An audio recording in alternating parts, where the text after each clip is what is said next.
სტატისტიკა გვამცნობს, რომ დასავლეთის ქვეყნებში ქრონიკული ტკივილი ზრდასრულთა 20%-ს აწუხებს. ანუ ეს რას ნიშნავს? ეს იმას ნიშნავს, რომ ფაქტობრივად ყოველი მეხუთე ადამიანი ყოველდღიურად ებრძვის ქრონიკულ ტკივილს. ეს ტკივილი ფიზიკური ტკივილი არა, რომელიც შესაძლოა ვლინდებოდეს დაუშვათ სახსრების ტკივილით, შესაძლოა ვლინდებოდეს ხერხემლის ტკივილით, შესაძლოა იყოს, რა თქმა უნდა, შაკიკი, ისევე როგორც ბევრი სხვა შინაგანი ორგანოს რაღაცა ტკივილი და ესეთი ქრონიკულად მუდმივად ასეთი მდგომარეობა.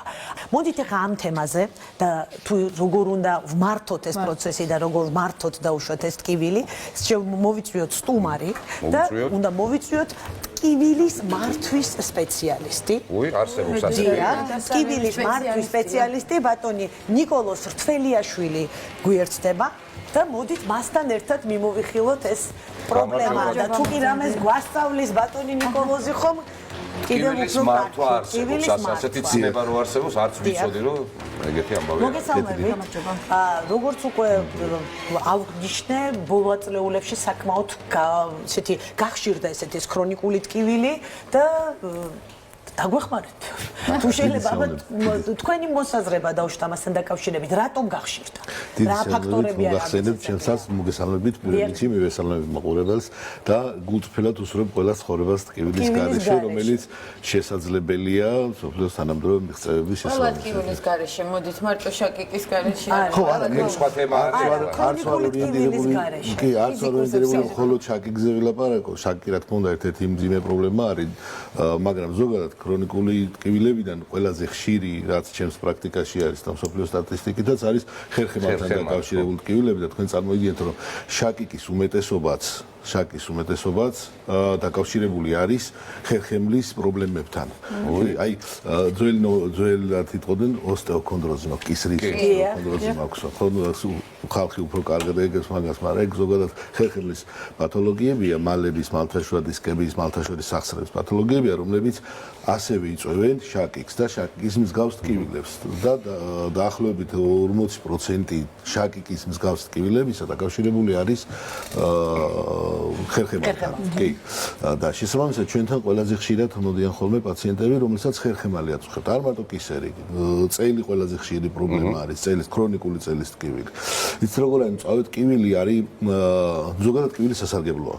ტკივილი არის იმპულსი, ზოგადად ვიზახეთ, ტკივილი არის იმპულსი, რომელიც უძველესი იმპულსია და არის მიმართული ცოცხალი ორგანიზმის გადარჩენის. რომ მიგვახვედროს რომ რაღაცა თუ სიტყვაზე დაავადებებს საბოლოო სტადიებამდე ტკივილი არ აქვს. ხო, თუ არ ასტკივდა ადამიანს დაუშვათ ორგანო, ხო, ვერ მიხვდება რომ აპენდიციტია, გასკდება და ასე შემდეგ და ასე შემდეგ. სხვა შორის არის ესეთი მდგომარეობები, როდესაც პაციენტი რაღაც პათოლოგიის გამო ვერ აღიქვავს ტკივილს და იმათ ეგრევე მძიმე პათოლოგიით ვითარდებათ ხოლმე, მაგალითად შაქრიანი დიაბეტიან პაციენტს შეიძლება ტკივილი არ ქონდეს, მათ შორის ინფარქტის ტკივილი არ ქონდეს. მწვავე ტკივილზე არის საუბარი, მწვავე ტკივილი სასარგებლოა, მწვავე ტკივილი მიგვიყვანს ექიმამდე, შესაბამის პროფილის კლინიკაში და შესაბამის პროფილის ექიმი უმკურნალებს ეს საერთოდ და იქ დახვდებით თქვენ.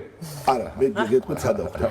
არის მეორე ტიპის ტკივილები, რომლებიც ტკივილი არ არსებობდა, მაგრამ არსებობდა ქრონიკული ტკივილი, პატარ-პატარა, მაგრამ გამწვავდა. მაგალითად, ხერხემალი აწუხებს, არ აქცევს ყურადღებას. სკოლიოზი ასე მაგალითად. კი, სკოლიოზი სიტყვაზე თქვა და ტკივილი გამწვავდა, დაუშვათ გაცივდა, ძიმეები აწია, რაღაცა ხერხემლმოძრაობას შეასრულა, ტკივილი გამწვავდა და გაუსაძლესი გახდა. ან მეორე ვარიანტი, ქრონიკული ტკივილია და აწუხებს ხანგრძლივად. ეს პაციენტი ხდება ქრონიკული ტკივილის სპეციალისტთან. მე ჩემი სპეციალობით ვარ ანესთეზიოლოგია. როდესაც მე მხოლოდ ანესთეზიოლოგით ვიყავი დაკავებული, მაშინ ხდებოდნენ მწვავე ტკივილის პაციენტები და რა თქმა უნდა, იქ ხდება სხვანაირი ტიპის კუნარობა. ქრონიკული ტკივილის შემთხვევაში, ხო, უკვე ტკივილის მართვის სპეციალისტთან უნდა მოხდეს. თქვენ როგორ ტრანსფორმირდით ანესთეზიოლოგიდან ქრონიკული ტკივილის მართვის მოგიყვებით, მე დაახლოებით აი 2003-4 წლიდან კი, ერთი მეგობარი მყავდა, რომელიც მუშაობდა უცხოეთში ამ ქრონიკული ტკივილის მართვის სამსახურში, ასე ვთქვათ და ჩამოვიდა საქართველოს, ჩემთან ერთად მოღვაწეობდა და მე ანესთეზიოლოგი ვიყავი, მე პროცედურებს ვასრულებდი და აი ის პროცედურები, რომელსაც მე ვასრულებდი, სჭირდებოდა ქრონიკული ტკივილის მართვას ინტერვენციულ მეთოდებს და ამ ქალბატონი იყო, რომელმაც ასე ვთქვათ მომწამლა მაშინ, გაგებით მომწამლა ამ საკითხით და იქიდან მოყოლებული მე დავიწყე შესწავლა. მე მგონი ძალიან კარგი რამ გააკეთეთ მოსახლეობისთვის.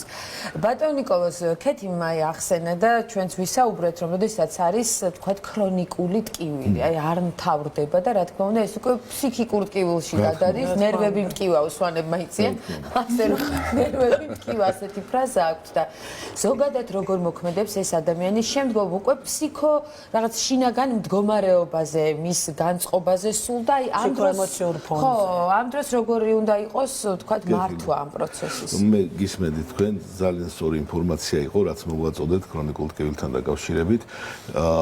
ქრონიკული ტკივილი იწვევს დეპრესიას, დესოციალიზაციას, ურთიერთობ ხარისხი არ გაყარაფის, ურთიერთობის პრობლემებს, მათ შორის სექსუალური ჯანმრთელობის პრობლემებს, რომელიც ასევე მძიმე გავლენას ახდენს ადამიანებს. როდესაც ერთადერთი სადარდებელი ტკივილი და აღარაფერს აღარ ცალია ეს ლოგიკურიც არის. და შესაბამისად ხდება რთული სოციალური პრობლემები. მაგალითად ამერიკის შეერთებულ შტატებში სამსახურში გამოუცხადებლობის 70% არის ქრონიკული ტკივილი. შემთხვევა. ანუ არ გამოცხადა სამსახურში, იმიტომ რომ ქონდა ტკივილი, შაკიკი, დაუშვა წელის ტკივილი და ასე შემდეგ. ზოგადად ქრონიკული ტკივილის მკურნალობა არის მულტიკომპლექსური. ანუ ერთი ადამიანის ბენდი არ არის დაუშვათ ქრონიკული ტკივილის მკურნალობა რა. აქ გუნდში არიან მენტალური ჯანმრთელობის სპეციალისტები, ფსიქოლოგები, ნევროლოგები, რევმატოლოგები, რადიოლოგები, რომლებიც ყველაზე მნიშვნელოვანია ქრონიკული ტკივილის მიზეზი დაადგინა. ხო, რომ და ძირითად დაავადებას, ხო, ძირითად დაავადებას უმკურნალობა. მათ შორის გასტროენტეროლოგი დადასტურებულია უკვე მაღალი ხარისხის მტკიცებულება არსებობს კავშირს კუჭნაწლავის არასრულფასოვან მუშაობასა და ქრონიკულ ტკივილს შორის.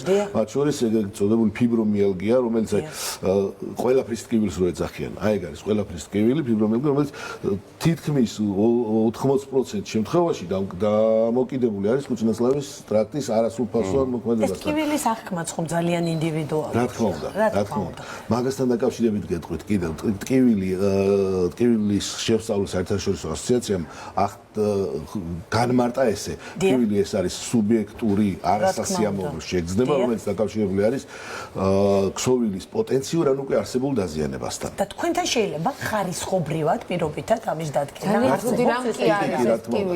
ეხლა რატომ ვახსენე ეს სუბიექტური რატომ არის ჩადებული? ტკივილი არის ზუსტად ისეთი და არის ზუსტად ის, რასაც აღწერს ადამიანი. აი, მაგალითად ტერმინი, რომ არტკივა და იგონებს, არ არსებობს ეგეთი რამე. ადამიანი აღწერს ტკივილს და ეს ტკივილი არის ზუსტად ისეთი და ზუსტად ის, რასაც აღწერს ის. მაგრამ არის გადაცემითი ტკივილებიც და გონია რომ თქვა სხვა რაღაცაც გქცევა და გამოსვლა კუჭი მქვა და მე სულ საშიშია რომ ადამიანს სინამდვილეში რაღაც გულის იშემება და დაავადება რა. აი, მინდა დაუბრუნდეთ რა. იმიტომ რომ ზოგს მე მარტო თავის ტკივილი გონია. და რეალურად გაცილებით სხვა სხვა რაღაცასთან გვაქვს საქმე და იქნება აგვიხსნათ აი რასთან გვაქვს აქ საქმე რა არის შაკიკი საერთოდ შაკიკი არის მრავალ ეტიოლოგიური დაავადება ანუ გამოვლინდება თავის ტკივილით მაგრამ მისი გამოწვევა შეიძლება იყოს როგორც სიზარღვოვანი პათოლოგია, როგორც განაღვნიშნეთ, ხერხემლის პათოლოგია შეიძლება იყოს. ნუ ერთი საერთო მახასიათებლები აქვს, რომ ხშირად ნახევართავის ტკივილი აქვს, ხშირად სრემლენა იცის. ეს უკვე ისეთი წვრილმანი დეტალებია, რომელიც ნევროლოგმა უნდა მართოს. ეს შაკიკი არის ასევე მულტიდისციპლინური სამართავი. ნევროლოგთან მიდის პირველ რიგში ასეთი პაციენტი, ან როდესაც გაიგებენ, რომ ქრონიკული ტკივილის მართვის სპეციალისტი ვარ, მოდიან ჩემთან. ჩემი კომპეტენცია სწორედ იმაში მდგომარეობს, რომ პირველ რიგში თუ ის პირველადად მოხდა ჩემთან, მას უნდა მივუთითო ნევროლოგზე, უნდა ჩაუტაროთ შესაბამის გამოკვლევები უნდა ჩაუტაროთ მათ შორის მაგნიტურეზონანსული ტომოგრაფია, იმიტომ რომ სიზარღვოვანი პათოლოგიები, სხვა ორგანული პათოლოგიები გამორიცხოს და ასე შემდეგ. მერე იწყებს ნევროლოგი მკურნალობას მედიკამენტურად, დაუშვათ ტაბლეტების მიცემით და აი იმ ეტაპზე, როდესაც აი უშედეგო აღმოჩნდა სიტყვაზე თქვა სისტემური მკურნალობა, გამომწვევი მიზეზის მკურნალობის მიუხედავად ტკივილი მაერჩევა, მერე ხდება უკვე ჩემთან. ჩვენს აღჭურვილობაში არის იმ ნერვებზე ზემოქმედება, რომელი ნერვებიც იწვევენ შესაბამისად ამ შაკიკის ტკივილის აღქმას, შაკიკის იმპულსის გატარებას თავის ტვინამდე. ანუ თქვენ გაქვთ არამედიკამენტური მეთოდი კი, ტკივილის არამედიკამენტური მათ შორის, კი, მედიკამენტური, მედიკამენტურიც არის და არამედიკამენტურიც? რაც ესეთ მოწინავია, ასე თქვა, ტექნოლოგიურად, ეს არის იმ ნერვების ეგრეთ წოდებული ნეირომოდულაცია ან ტრანსციზია, რომლებიც პასუხისმგებლები არიან შაკის ტკივილის აღქმაზე. ანუ ელემენტარულად რო ვთქვათ, როდესაც არის დავუშვათ ნერვი არის გამტარი. დიახ. ხო, იმპულსის გამტარი. აი თუ ამ ნერვს, ამ იმპულსს რაღაც დონეზე გაწყვეტავ, ხო, ძირითადი დაავადების მკურნალობა ეს არის ბაზისი, რომ უნდა მიმდინარეობდეს. როდესაც ამ იმპულსს გაწყვეტავ, შესაბამისად ტკივილი ტკივილის იმპულსი ტვინამდე ვერ მიდის და ტკივილი არ არის. მაკრატელი გაქვთ ჭრით? აი, რადიოსიხშირული მაკრატელი. ესე უფრო კარგად არის. რადიოსიხშირული მაკრატელია, რომელიც ამ ნერვს ჯერ პირველ რიგში გამოუსწორებს ელექტრულ გარსს და გამოსწორების ამ გზით შევეცდებით, რომ იმპულსი ნაკლები გატარდეს, ან არ გატარდეს, ან ბოლოს გადავიტირეთ ამ ნერვს. პირობითად რა ტიპის ტკივილით მოგმართავენ თქვენ? აი რა ტიპის ტკივილით? ხერხემალი გასაგებია. შაკიკითაც მოგმართავენ? კი, შაკიკითაც მოგმართავენ, რა თქმა უნდა. კუჭის ტკივილი პირობითად.